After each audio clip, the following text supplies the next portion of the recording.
హరి క్రియేషన్స్కి స్వాగతం. నేను మీ హరిగోపాల్ శర్మ. డిసెంబర్ నెల 20వ తారీఖు దర్శి నుండి మల్లవరం దాటి రాములవీడు వరకు ట్రాలీ మీద అధికారులు ట్రాక్ని మరియు పనులను పరిశీలించడం జరిగింది.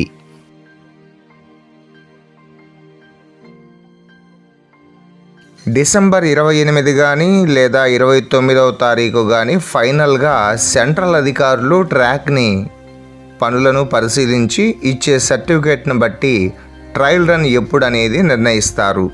కానీ కొన్ని కారణాల వల్ల వాయిదా పడింది.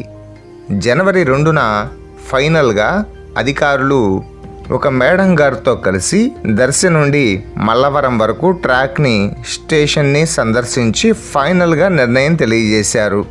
వీరు రాజంపల్లి మల్లవరం సందర్శించేటప్పుడు రైల్వే అధికారులు ముఖ్యమైన వారు తప్ప ఎవరికీ అనుమతి లేదు.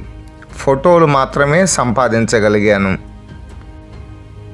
దర్శికి ప్యాసింజర్ రైలు రావడంతో ప్రజలు మరియు విద్యార్థులతో దర్శి స్టేషన్ కలకలలాడింది. 2వ తేదీ గురువారం మల్లవరం వరకు స్పీడ్ టెస్ట్ నిర్వహించారు. ఆ ప్రక్రియలో స్పీడ్ టెస్ట్ విజయవంతంగా జరిగింది. రైళ్ల రాకపోకలు మరియు ట్రయల్ రన్ నిర్వహించవచ్చునని రైల్వే అధికారులు తమ అభిప్రాయాన్ని తెలియజేశారు.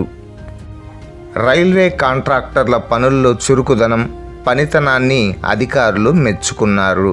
స్టేషన్లో బుకింగ్ కార్యాలయం, చల్లదనానికి షెల్టర్లు, మొక్కలు, కూర్చోవడానికి సిమెంటు కుర్చీలు, తాగడానికి నీటి కుళాయిలతో దర్శి రంగులతో తెలుగింటి ఆడపడుచుల పెళ్లికి ముస్తాబైంది.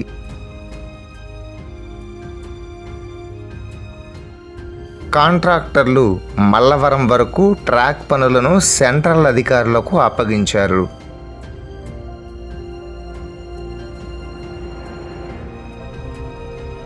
ఇక రైళ్ల రాకపోకలు నిర్వహించడమే తరువాయి. దర్శి వరకు మాత్రమే రైళ్ల రాకపోకలు ఉంటాయా లేక మల్లవరం వరకు రైళ్లను నడుపుతారా అన్నది ప్రశ్నార్థకం.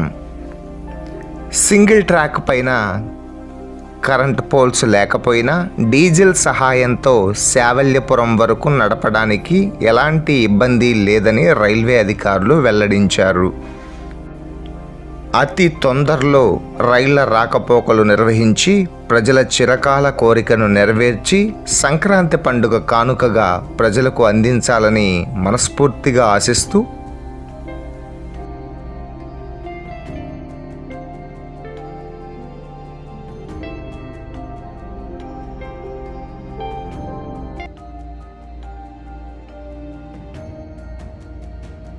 ఇప్పుడు చినారికట్ల వద్ద ఆగిపోయిన ట్రాక్ పనులను తిరిగి మళ్ళీ మొదలుపెట్టారు. ఆ పనులను ఇప్పుడు మనం వీడియోలో చూడవచ్చు.